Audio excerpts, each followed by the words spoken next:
Hello friends, स्वागत है आपका अपने YouTube channel MSc zoology notes में। आज की इस वीडियो में हम लोग इन्नेट एंड एक्वाटिक इम्यूनिटी के बारे में देखेंगे, जो third semester third paper first unit का टॉपिक है। चलिए देखते हैं। Introduction, definitions, immunity, immune system, types of immunity, innate immunity, physical barrier, pH, chemicals, complement system, cellular deficiency, PRR, acquired adaptive immunity, other types of adaptive immunity, humoral, cell mediate, conclusion, reference। Introductions. Immunity संक्रामक रोगों के निवारण करने की body की शक्ति को immunity कहते हैं। जो रोग प्रतिरोधक क्षमता हमारे शरीर में पाई जाती है उसे ही इम्यूनिटी कहते हैं। प्रत्येक जीव में रोगों से लड़ने की क्षमता पाई जाती है, जैसे बाहर से आने वाले pathogen, micro organism like virus, bacteria, fungi के अगेंस्ट प्रोटेक्शन प्रोवाइड करता है। जीवों की रोगों से लड़ने की क्षमता को इम्यूनिटी कहते हैं। बाहर से जो आने वाले पैथोजन हैं, माइक्रो ऑर्गेनिज्म हैं, वायरस हैं, बैक्टीरिया है, फंजाइम, इन सब के प्रति जो हमारे शरीर में रोग प्रतिरोधक क्षमता पाई जाती है उसे ही इम्यूनिटी कहते हैं। जीव विज्ञान की वह शाखा जिसके अंतर्गत इम्यूनिटी का अध्ययन किया जाता है उसे इम्यूनोलॉजी कहते हैं। यह मेनली टू टाइप्स के होते हैं, innate immunity and acquired immunity. Definitions. Immune system and immunity की स्टडी इम्यूनोलॉजी कहलाता है। ये ह्यूमन्स द्वारा डेवलप्ड डिफिशियंसी होती है जो micro organism like virus, bacteria, fungi के अगेंस्ट प्रोटेक्शन प्रोवाइड करता है। इम्यूनिटी रोग प्रतिरोधक क्षमता को अंग्रेजी में इम्यूनिटी कहते हैं। यह बॉडी को बीमारी से लड़ने की शक्ति प्रदान करता है। रोग प्रतिरोधक क्षमता खान पान और जीवन शैली की बड़ी भूमिका होती है। जिनका रोग प्रतिरोधक क्षमता कमज़ोर होता है वह अधिक बीमार पड़ते हैं। रोग प्रतिरोधक क्षमता को ही अंग्रेजी में इम्यूनिटी कहते हैं। यह डेली रूटीन्स, लाइफस्टाइल पर भी डिपेंड करता है ना।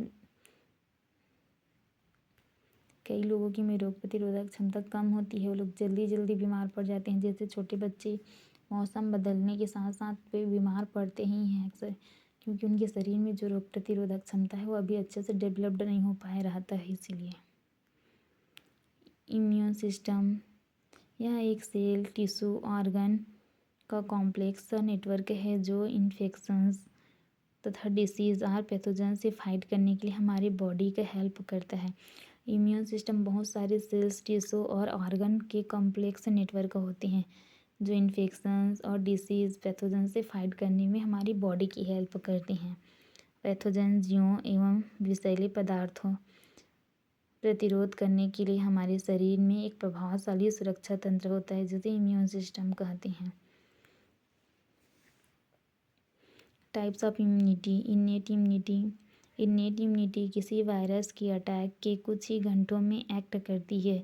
यह एक तरह के बैरियर का काम करती है जो किसी पैथोजन को हमारी बॉडी में फैलने से रोकती है। इन्नेट इम्यूनिटी हमें बर्थ से ही प्राप्त होता है ना, ये जन्मजात होता है जो वायरस के अटैक होने के कुछ घंटों के बाद ही एक्ट करना चालू करती है और एक बैरियर की तरह कार्य करती है, किसी भी पैथोजन को हमारे बॉडी में फैलने से रोकती है। इन्नेट इम्यूनिटी हमें पेरेंट्स से मिलती है या हमारी बॉडी में बर्थ के साथ ही होती है। यह इम्यूनिटी पीढ़ी दर पीढ़ी ट्रांसफ़र होती है। यह पेरेंट्स से मिली रहती है, इसलिए क्या होता है, पीढ़ी दर पीढ़ी ट्रांसफ़र होते रहता है, क्योंकि यह आनुवांशिक होता है, ये नॉन स्पेसिफिक होता है, किसी भी प्रकार का मेमोरी नहीं रखता है पैथोजन के प्रति। Types of innate immunity. Physical barrier. Physical barrier यानी हमारे बॉडी के वे पार्ट जो किसी पैथोजन के अटैक से हमें बचाने का कार्य करता है। एग्जाम्पल के लिए स्किन, आई लैसेस, बॉडी हेयर, म्यूकस मेम्ब्रेन, ये फिजिकल बैरियर हैं जो हमें पैथोजन से प्रोटेक्ट करती हैं। पीएच। बॉडी के अंदर पैथोजन को मारने के लिए पीएच पाया जाता है, जैसे सिबिस्कस ग्लैंड और स्वेट ग्लैंड। केमिकल। बॉडी के अंदर कई प्रकार के केमिकल पदार्थ पाए जाते हैं जो पैथोजन से हमारी रक्षा करती हैं। Complement system. ये 30 टाइप्स के प्रोटीन होते हैं जो लीवर द्वारा सीक्रेट किए जाते हैं। ये ब्लड या इंट्रासेलुलर फ्लूइड में प्रेजेंट होती हैं। यह एंटीबॉडी की तरह कार्य करता है और पैथोजन को पकड़े रखता है। सेलुलर डिफिशेंस, इसमें मैक्रोफेज, मोनोसाइट, मैक्रोफिल्स आते हैं जो फेगोसाइट्स होती हैं। ये मैक्रो ऑर्गेनिज्म को खा जाता है। PRR molecules, PRR pathogen related receptor, ये सेल्स में प्रेजेंट होती हैं जो मैक्रोफाल्स डेंड्राइट्स होती हैं। PAMP pathogen associate molecular pattern like bacteria, fungi, etc. Acquired adaptive immunity, acquired immunity को ही एडाप्टिव इम्यूनिटी कहते हैं। एडाप्टिव इम्यूनिटी हमें बर्थ के बाद प्राप्त होता है। यह स्पेसिफिक होता है। यदि कोई बीमारी होती है उसके अगेंस्ट वर्क करता है। यदि वह बीमारी दोबारा होती है तो उसे तुरंत नष्ट कर देता है। यह पैथोजन के लिए मेमोरी रखती है। जैसे एक बार चिकन पॉक्स हो जाने पर दोबारा वह जल्दी से नहीं होता है। आपने सुना भी होगा कि है ना, माता होने के बाद जल्दी से दोबारा माता नहीं होता है। एडाप्टिव के टाइप्स, नेचुरल, आर्टिफिशियल।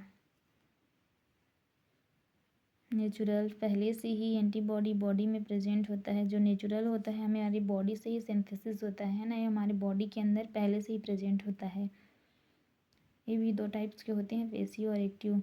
पेशियो में एनर्जी यूज नहीं होता है, मदर का मिल्क। एक्टिव में एनर्जी यूज होता है, प्लाज्मा,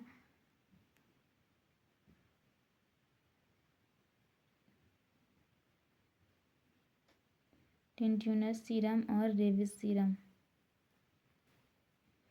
आर्टिफिशियल, इस प्रकार की इम्यूनिटी को वैक्सीनेशंस भी कहते हैं, क्योंकि जब कोई भी वैक्सीन दी जाती है तब हमारा इम्यून सिस्टम इम्यूनिटी बनाता है। इसी इम्यूनिटी को आर्टिफिशियल एक्वायर्ड इम्यूनिटी कहते हैं।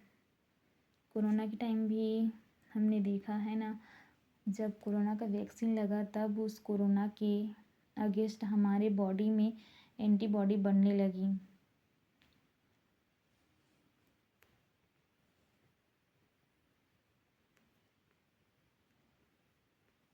Other types of adaptive immunity, हुमोरल,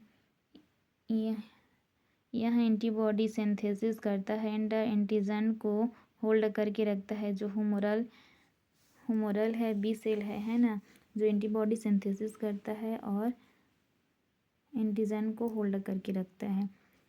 cell mediate, T cell antibody को सिंथेसिस नहीं करता है,